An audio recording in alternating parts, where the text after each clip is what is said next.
This video is going to go over the unsung hero of an INTJ, or fourth inferior function, extroverted sensing. I'll speak for all INTJs and say that growing up, we have a love-hate relationship with extroverted sensing. Most of our life is spent hating SE.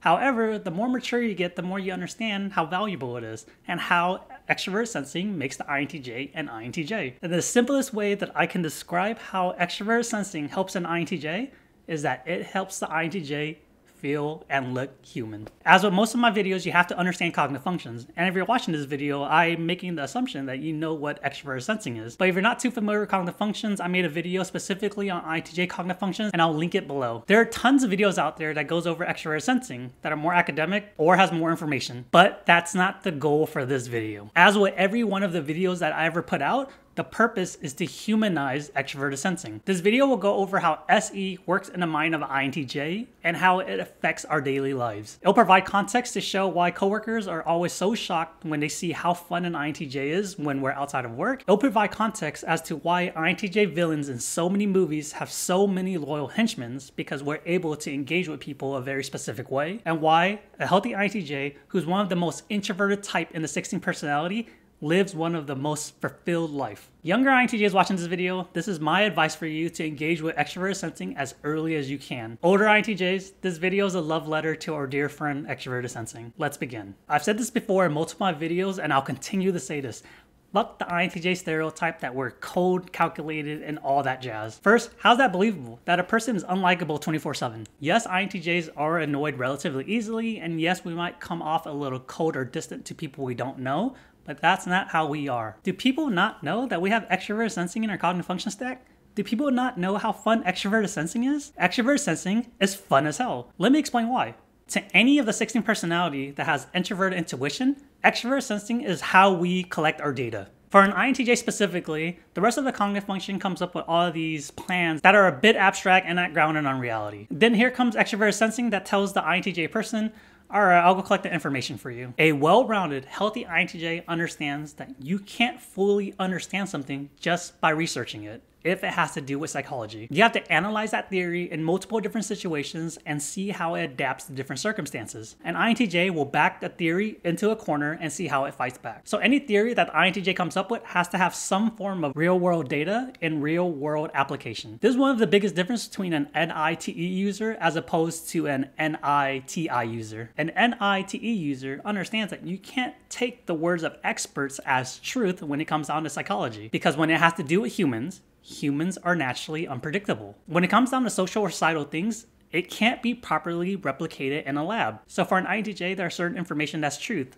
Math and science. However, it has to do with humans, psychology, or politics. There's no such thing as truth. And one can argue that we learn from hindsight information by learning from history. However, we're also aware that history has biases and there are certain things that affects the outcome that we tend to overlook as human beings. You might be wondering why I'm talking so much about NI at this moment. And the reason why I'm talking about NI so much is because SE is NI's little helper. In the realm of INTJ, SE is NI's secretary. When NI comes up with an idea or a theory, SE takes it and runs with it. SE is where most of the project starts. If the test has nothing to do with humans, then NI and TE will take over after SE starts up the project. However, if it has to do with humans and psychology, SE will be there to moderate the test so that the people that we engage with don't feel like they're test subjects, even though they really are. Extroverted sensing is tend to be known for engaging with the world, but there's the other side of it that people tend to ignore. SE has a human aspect of it. SE is the reason why mature INTJs seem human, which INTJs usually are, but not when we're in our nerd mode. I acknowledge that when we're in our nerd mode, we can come off as a robot. From the way that the INTJ dress, from what we eat, to how we engage with people we know or don't know. SE is able to see things for what they are and tells the INTJ whether we need to tone down our INTJ-ness or not. For the following section, I'm aware that it might sound as if the INTJ is in the realm of autism, but this is objectively how INTJ engages with society. When it comes down to engaging with other people, SE reads social cues and relays it back to the INTJ. INTJs create blueprints or systems to engage with people. And how SE is involved with the blueprint is that SE is the person that's out there engaging with the world, collecting all the information and handing it to NI to refine that blueprint. SE recognizes facial expressions, pauses in communication, and also if someone opens up their body towards an INTJ. SE collects the data and sends it to NI, and NI in return looks at all the blueprints and tell SE, yo, this is the system or situation that you're in based off of all the information that you collected. SE is the first line of defense for an INTJ because it notices when a smile is a little bit crooked, it notices when a person space out, and it notices if a person seems a little bit different, which is a little bit odd compared to how we normally engage with that person. SE and NI has such an interesting relationship because you can't have one without the other. Younger INTJs tend to arrive to certain conclusions that aren't very well thought out. And one of the reasons why is because younger INTJs don't have as much life experience compared to a more whole person. And a normal way of explaining this is that as a younger INTJ with less life experience, you typically arrive to a conclusion that's just incomplete. You're missing so many variables, not due to incompetence, but just ignorance. You're just not aware that other variables needs to be taken consideration when it comes down to whatever that your conclusion is, which might be one of the reasons why INTJs is known as conspiracy theorists.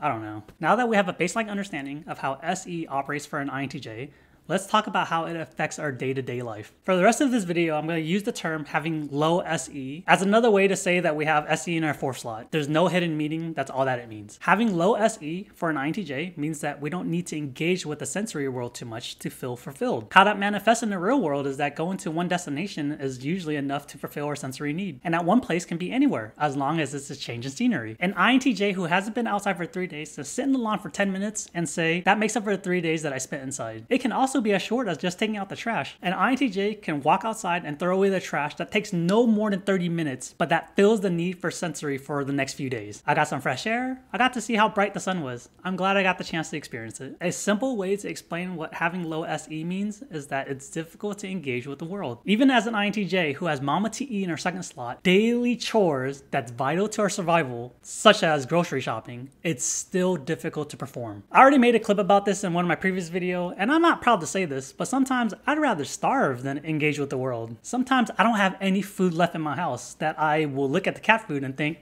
maybe I should eat that. I'm just kidding, guys. I would never do that. But honestly, sometimes I just go to sleep hungry because I've already accepted my fate. And I try to justify it by saying, oh, I'm actually going to lose weight this way. Or TE is punishing me for not buying groceries when we know we're running out. So this is a learning experience and that I'll go and buy groceries tomorrow. But I never do. And the other option is to buy food delivery. That's 5 times more.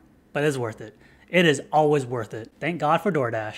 DoorDash sponsor me. So that's one side of the spectrum where the INTJ doesn't want to engage with sensory. Now let's look at it from the other side of the spectrum when the INTJ engages something that's sensory heavy that eventually becomes a hobby that we eventually like, which goes against the stupid stereotype that INTJs don't like anything that's physical. It could be rock climbing, skiing, playing an instrument, going to concerts, or weightlifting. In those cases, it's not just SE leading the charge, it's a combination of SE and the rest of the cognitive functions. SE tries something, FI tells the INTJ that we like it, NI comes up with this plan and incorporates it to our overarching plan, and TE takes a look at that plan, simplifies it, and executes. Even though the hobby is sensory heavy, it's part of the INTJ plan. As with anything the INTJ puts forth, we won't stop until we get to a point that we're proud of. So it might sound a little bit contradictory when earlier I said that it's very difficult for an INTJ to engage with life. However, we can spend as much time when it comes down to our hobby. You just have to understand that the INTJ doesn't see the world for what it is, but what it could be. The biggest difference in this situation is that the hobby is part of our overarching plan. So the sensory doesn't feel as sensory heavy. Obviously, each INTJ is different, so you could be an INTJ that doesn't enjoy physical activities. But you can say that about any of the other 16 personality types, even the SE DOMs. An SE DOM who doesn't like physical activity can still engage with SE in a different way, such as driving in a car, opening the window to feel the breeze of another car passing by. And personally, I don't really enjoy playing sports too much, but I understand the importance of it. First, as a man, it's very easy to engage with other guys whenever you can play a sport with them or you can talk about sports with them. And I'm very aware that women understand and play sports as well. However, sports wasn't co-ed most of my life. And second, which might be a little bit extreme, and honestly is a topic in itself, is that learning sports also falls in the umbrella of actually developing SE, which means survival. I grew up in a tough neighborhood. If you say the wrong thing to the wrong person, if you look at people funny, or if you wear the wrong color or the newest shoes, you can easily get into a fight or lose your life. As a guy, sports is heavily included in that situation. If you can't throw or catch a ball, you have a target on your back, and having a target on your back means it usually leads to physical harassment. Again, this only refers to an extreme side of the spectrum, so let's go back to something less extreme. When INTJs actually embrace SE, we become a completely different person.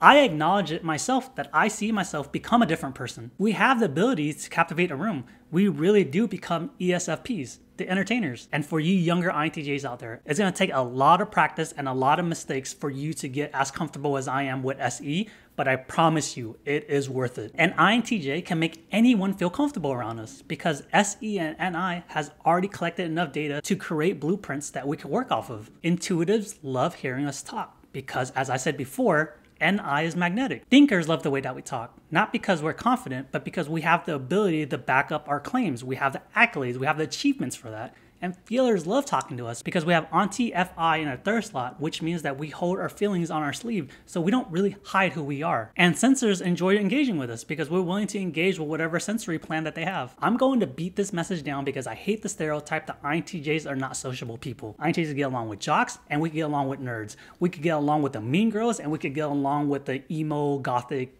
people who just don't like engaging with society, because an INTJ has a blueprint for every single person, every single situation, or every single system that we're in. And the reasons why we have all those blueprints is because INTJs find a value in engaging with people, and SE leads the charge in collecting all that information for us. Having extroverted sensing means that we know how to dress, know what's popular in modern day society, and know what the discussion topic is, and how people feel about certain controversial topics. We notice those things. When SE leads the charge, it can take all that information and engage with anyone in any situation. But keep in mind though, that when SE takes charge, it takes a lot of energy out of the INTJ, which leads to the INTJ needing a few days to recharge afterward. Me, myself, it takes me typically 3 days after one night of SEing. But when SE takes charge, it's fun.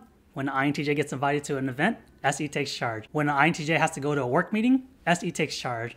When the INTJ goes to the coffee shop and a random person talks to us, SE takes charge. SE is the reason why INTJs seem and feel human. If you're an INTJ yourself or have an INTJ in your life, you understand how goofy we could be. I swear, sometimes I feel like a child because whenever I allow SE to take charge, it just wants to experience the world and everything that has to do with it. When I'm at a rave or a concert, I don't just walk around, I frolic. I frolic because I feel the bass when I'm walking around. I love seeing all the lights flicker.